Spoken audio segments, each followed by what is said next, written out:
Good morning, everybody. Welcome back to Broyans Farm. Today I'm starting out in our lower high tunnel and I'm going to be planting tomatoes. We have two varieties. We have Red Morning and Red Deuce. And so I already went through in my previous video, cut these holes, nice straight line. The drip tape, which is going to put the water on the tomatoes, is also buried underneath there. And so all that's left to do is plant these and then they can basically just start growing. And so I'm going to start out here with the Red Deuce. These plants are a little bit smaller than I'd probably like to see them, but as long as they pull out and they have a good root system and that dirt's holding together, that's really all that matters. And so then what I'll do is I'll kind of just take my fingers and make a decent little hole in there, drop my plant in, and then I'll cover it back in around. Now this one's kind of a goofy one, I won't plant that.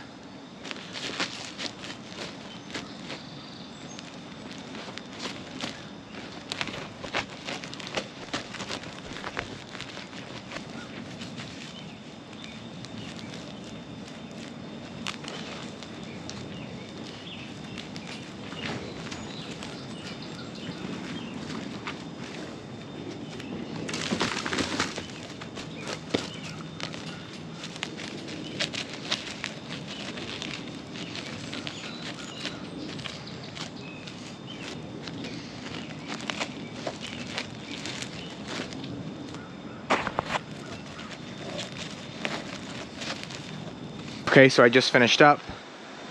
Went really well. I got 2 rows of Red Deuce, 2 rows of Red Morning. I think there's around like 15 or something in a row. 2, 4, 6, 8, 10, 12, 14, 16, 18, 20.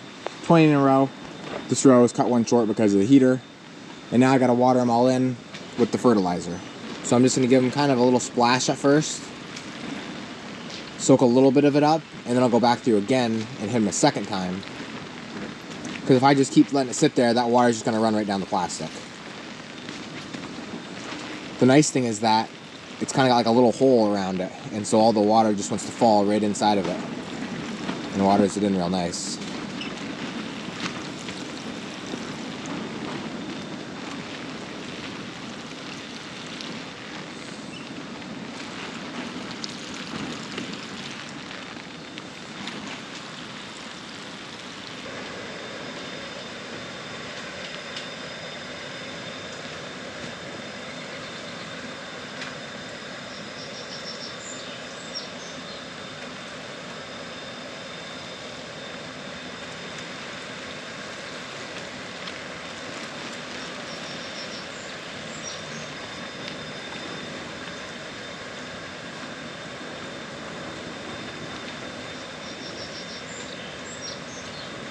Next thing on the agenda is replacing the windshield on the Kubota here. As you can see, well, maybe you can't see, but it is very, I guess we'll call it foggy. It's not really scratched. I don't really know what it is, but it's really bad to the point where when you get any kind of darkness, you just can't see through it at all. And so we got a new windshield. It's just plexiglass. When I was at Lowe's, I had no clue there was like 7 different kinds of it, but we got what we think and what we talked to the guys at Lowe's about, what should be the best plexiglass for the Kubota here. And so I know it's kind of a struggle to cut it. I guess you kind of got to be careful so it doesn't break. Also drilling it to fasten it to the Kubota. So we're gonna see how this goes. The piece that I bought was like 75 bucks. Not too bad compared to what other pieces cost, but obviously I don't want to have to buy another one. So I'm gonna try and be as careful as possible. Pull this one off, trace it, and then basically just cut the other one to match it. So I got the old windshield off. I'm just gonna clean off the metal here a little bit because it's very dusty. I don't know how many years it's been on there for. A lot of the newer Kubotas and whatever it is, any kind of side-by-side really, has a glass windshield. I don't know if they even make one for this. I tried looking them up. Couldn't find anything to fit this exact model. I don't think it came with that windshield on it. I'm pretty sure my dad or pap or brother, whoever it was, put that on here at home. And it lasted a long time. That might have been our second or third one, and this might be the fourth one. But like I said, we use this thing hard. We use it almost every day in the summer. And so it just needs to have a nice windshield on it. We can't keep going the way it was. I started cutting out the new one. As you can see, I got it all traced, followed that edge, and then I have to go along up here. I already got this done. Just a little bit tricky because of these like smaller cuts.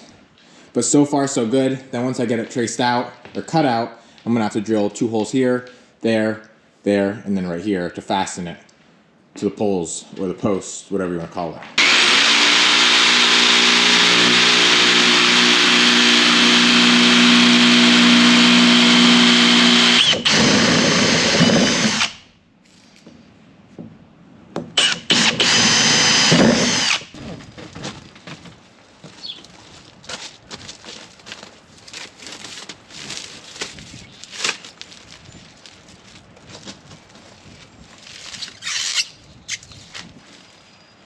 This is so clear.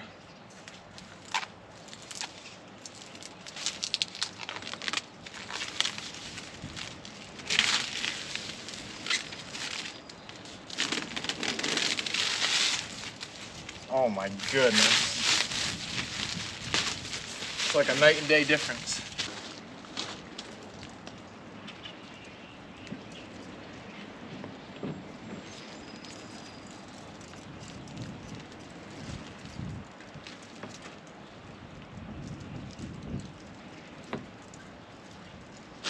You almost can't even tell there's a windshield on there, it's so clear. So we have these U-bolts.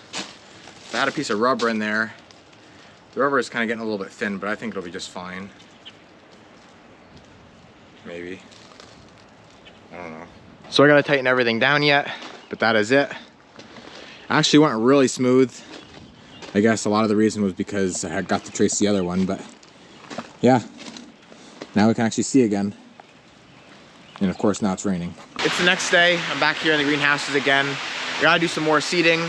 Not with the vacuum seeder anymore. Just, I gotta do some 4 packs of dill, which I'll seed by hand, and I have to do the giant striped sunflowers, which I think I'll get around like 6-8 foot, something of that sort. And like I said, all that's gonna be done by hand. So I came over here to number 2, where we have the potting soil. Gonna get some flats filled, and then I'll head back over and I'll show you what I'm doing. I actually think I messed up the last time I seeded dill because I put it in 1201s instead of 1204s, but it'll have to be okay because that's just what it is. But now this time I'm gonna do it the right way and put it in 4 packs. I'm gonna do 3 trays. And of course, we had a 4 packs. Nope, we got more right here. Not a lot of soil left here.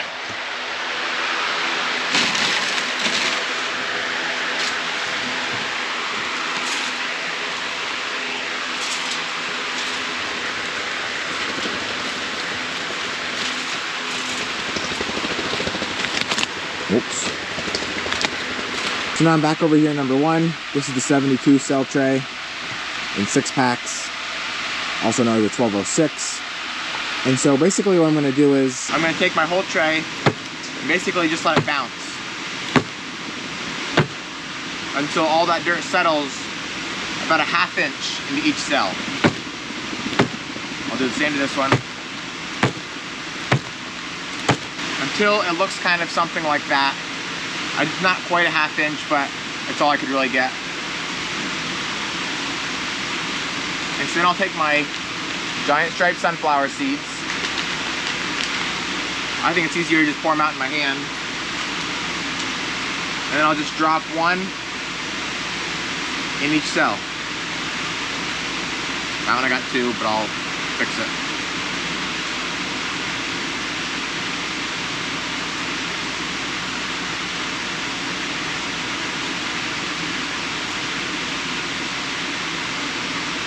And now there's 1 seed in each cell. I'll take, and I'll just press them in a little bit with my finger. Just to get them down a little more. I'm actually missing one. Okay, now I'll take some of my seeding soil, which is a lot finer.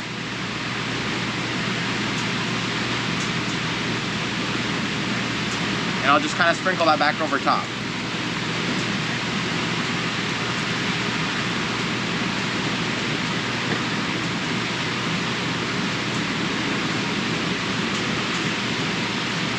And then I'll lightly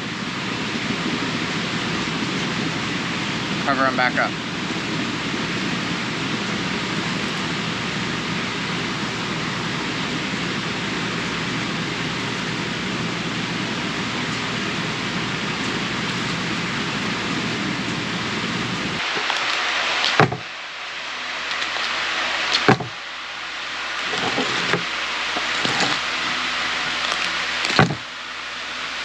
pretty good. The only thing is with dill, is the seed is literally a fraction of the size, and you're putting multiple in instead of just one.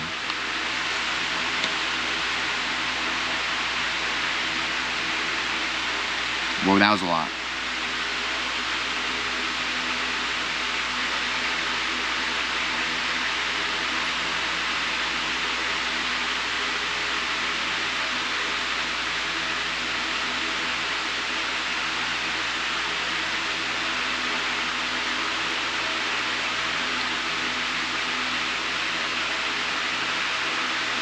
And so that's basically it right there. Depends how picky I want to be. Sometimes I'll even move some seeds if I think there's a lot in one and not as much in another. It's hard to do it perfectly because, you know, you're just shaking the bag. But the main thing is I tried my best.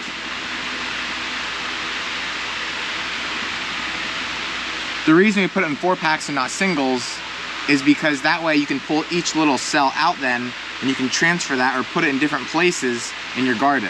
And that's where I said I think I might have screwed up here, because I think if you try and separate that whole pack, because that's all one right there, that whole cell, you might kill the dill.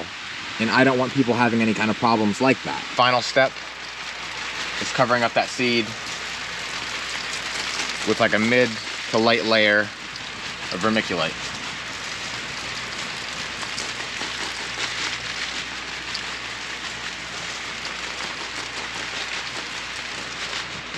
And that's it.